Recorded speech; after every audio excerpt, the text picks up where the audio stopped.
Hi, this is Straight Pass. I'm going to give you my review of Megan.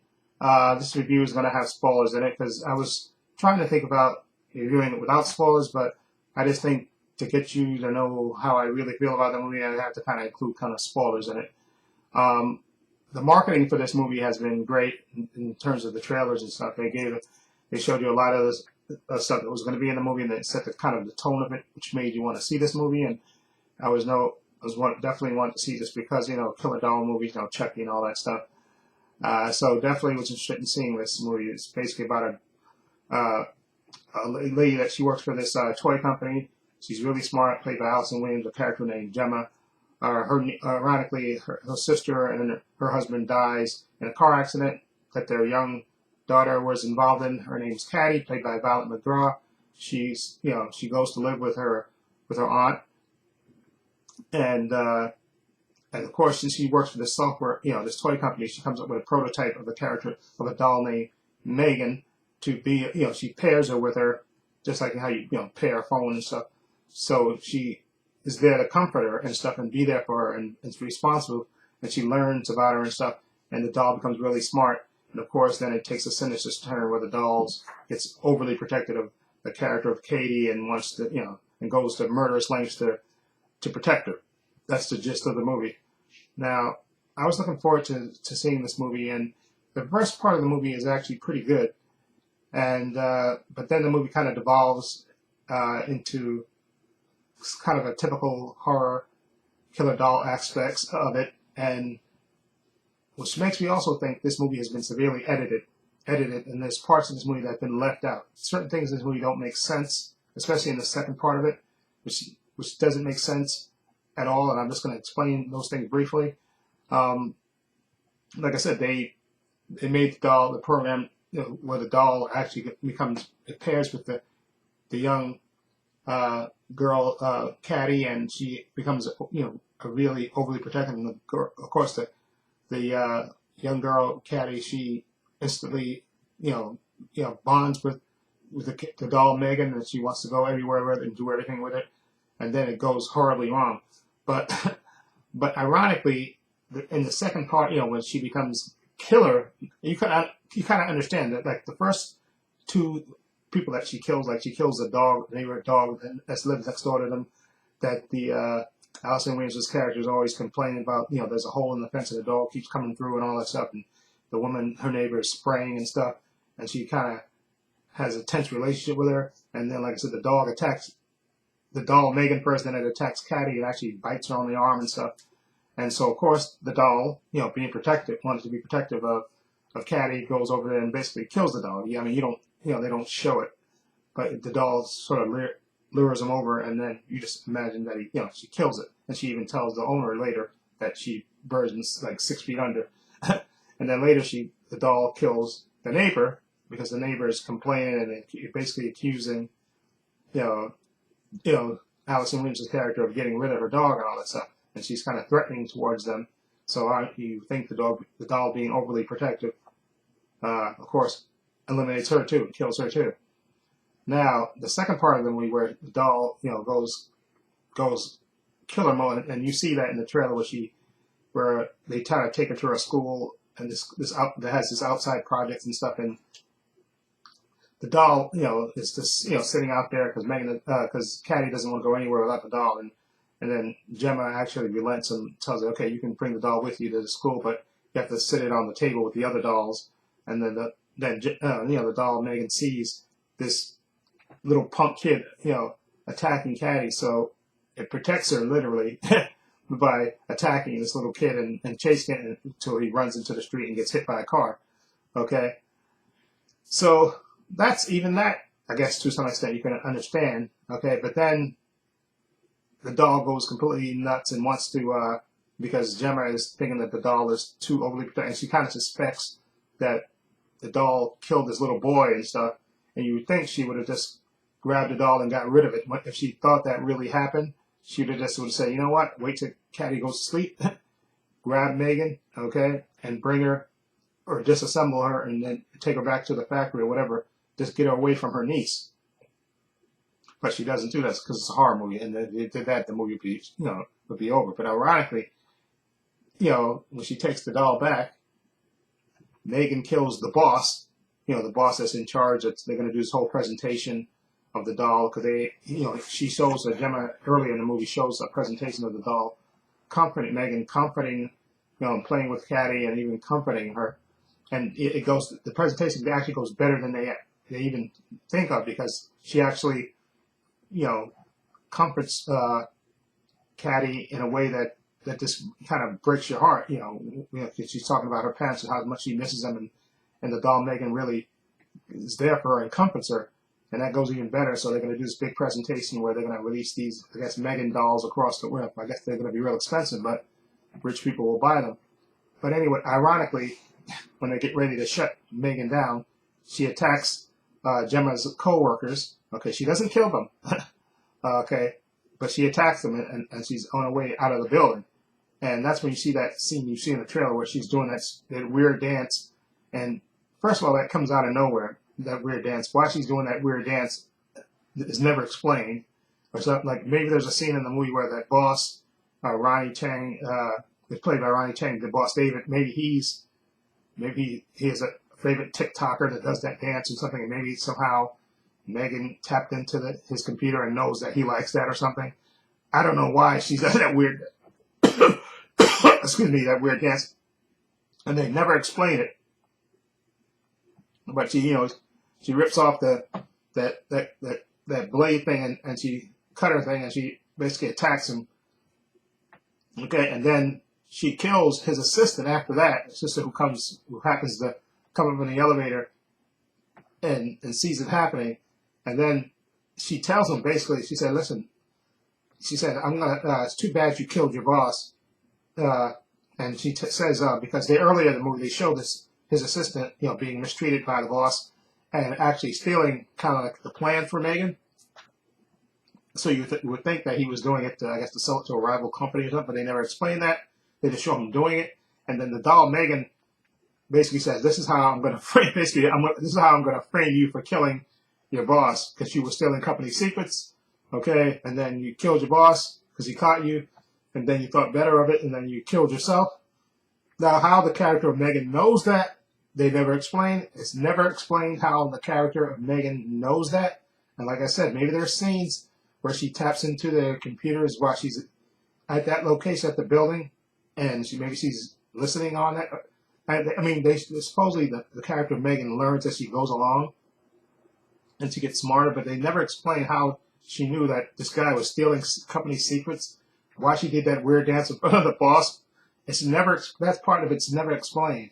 And then, of course, they have the traditional thing where she goes back to the house and she's waiting for Gemma when she gets there and basically tells her that I'm going to get it. This is the way it's going to be. I'm going to be looking over Caddy from now on. And then it just devolves into normal, horror aspects where the character of Katie comes back and she turns against Megan to help her aunt who's getting ready to get killed.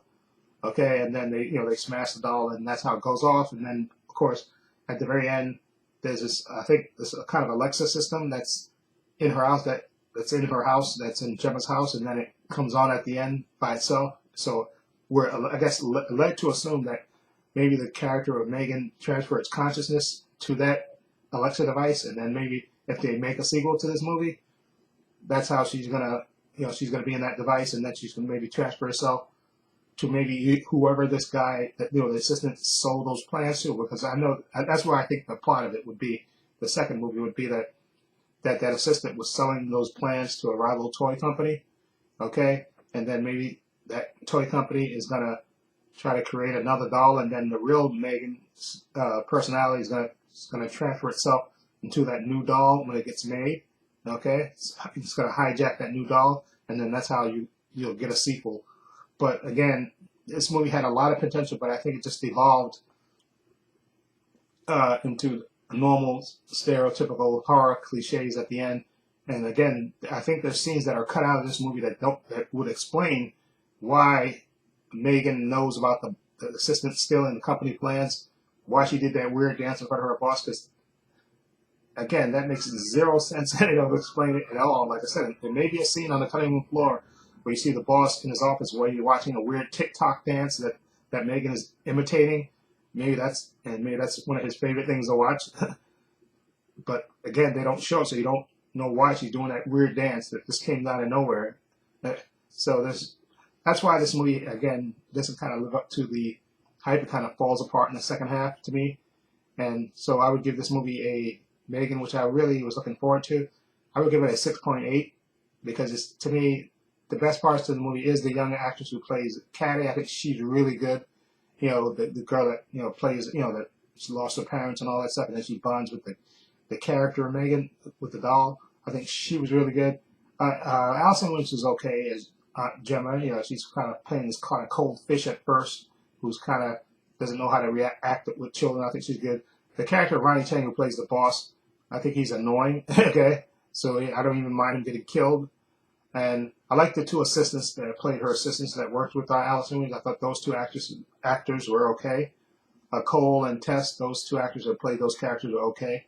I just thought, again, the actor who played the boss, Ronnie Chang, I guess, but he was supposed to be annoying, I guess, in a way. So maybe he did play his part really well. But again, and I guess I would say the actress who plays Megan, I guess she does the young actress who plays the actual doll Megan, because she doesn't do the voice, but she does the motions and stuff. Amy Donald, that's her name. I thought she did a good job with that. But then again, like I said, she's wearing a mask, so you can't see. But she conveys what the character is supposed to, you know, convey to the audience. So I thought she did a good job. And I thought the character of Jenna Davis, who plays the voice of Megan, I thought she was good too. So overall, this movie was a kind of disappointment. It could have been better than it was. I think it's, again, like I said, it falls apart in the second half because it falls into stereotypical horror tropes, and plus it doesn't make sense, certain parts of this movie, and I guarantee this movie had parts cut out of it. Definitely. This movie's like an hour and 42 minutes, but I think it probably was longer because they had probably parts that would explain why she was killing the boss and the assistant, why she was doing that. Because think about it, she escaped out of the lab to go home to get Caddy, but she didn't have to kill the boss, and that part never made sense to me. Kill the boss and his assistant. That made no sense to me. But it is what, and I guess they had to have up the body count in this movie. They had to do this. Ironically, I think it would have been a better movie if they would have did it this way. Had Caddy so obsessed with Megan that she would turn on her aunt, that she would do that. Like when, let's say, Gemma is going to take away Megan from her, that she attacks her or something, and she actually sides with the doll, and then at the end of the movie, and maybe even she helps the Megan doll kill her aunt. That would be a freaky thing, and maybe they didn't want to show a kid killing an adult, but they have no problem with a doll killing adults. But I don't know, maybe they didn't want to show a human person, you know, a young female killing another, you know, adult. I mean, but I think that would have probably been a better twist. And then at the end, it could have Megan and Violet going off, maybe because in part of the movie they also explain when the social worker comes that, because she goes to the young daughter goes to her aunt, which is her sister's sister, but maybe at the end of the movie they could have had Caddy, you know, maybe they could have staged an accident for Gemma, and then she'd have went to Florida with Megan and Caddy. Caddy and the doll Megan would show up at her grandparents' house, and then that's how it would end. And she'd show up with the doll Megan with her, and which could have been even more sinister, because you could have been guessing that maybe did Caddy help kill her aunt, and then you saw her with the doll showing up at her grandparents' house, and that could have been a freakier ending to me. That Caddy becomes so obsessed with the doll Megan that, you know, that she loves her, she won't let anything separate them. And then, you know, her aunt ironically gets killed and stuff, and they actually wind up going to Florida and living with the grandparents at the end. That would have been a better twist, I think, than what the ending we got in this movie. Okay, but anyway, long rant about this. Let me know what you think of the movie Megan. What do you think of it? Do you think these things, and especially in the second part of the movie, to me it makes sense. And also, it would have been a better ending, I think, if, ironically, to me, if Caddy would have sided with the doll Megan instead of siding with her aunt to kill kill the doll Megan, she would have just sided. She was just so bonded with her, and she turned on her aunt and basically helped the doll kill her. That would have been, to me, that would have been freakier and more memorable. Okay, and then at the end of the movie, you could have her being brought to the grandparents, the father's parents, and she has the Megan doll with her. Okay, and it's just, I think that would have been a sinister and just a freaky twist. I think which probably would have been a better movie. I think, to me, in my opinion. And again, I give it a 6.8. Okay, and I think that's largely because I think the young actress who plays Caddy, Violet McGraw, I think she was really good in this movie. So again, it gets the acting. The acting, to me, was really good on point. It's just that the movie fell into horror tropes at the end. Anyway, let me know what you think. Feel free to leave comments down below. I have links to my social media in the description box: Facebook, Twitter, and Instagram. Also, I have a link to my other channel called Views and Opinions, so you check that out as well. Also, I have a link down below to my Patreon. I want to say a special thank you to my Patreon. Okay, also, the link to my Patreon is in the description box. I have, which is only $5 a month, and I have tons of content on there, tons of unedited content on there. I have movies on there now. I have TV shows, DC TV shows, Marvel TV shows on there as well. So follow the link below to the page and check it out. Also, give this video a thumbs up. It helps the channel, and I truly appreciate it. Also, hit the subscribe button, hit the notification bell, so you know when I upload new content to this channel. And this is Trey Pastor saying so long. Take care.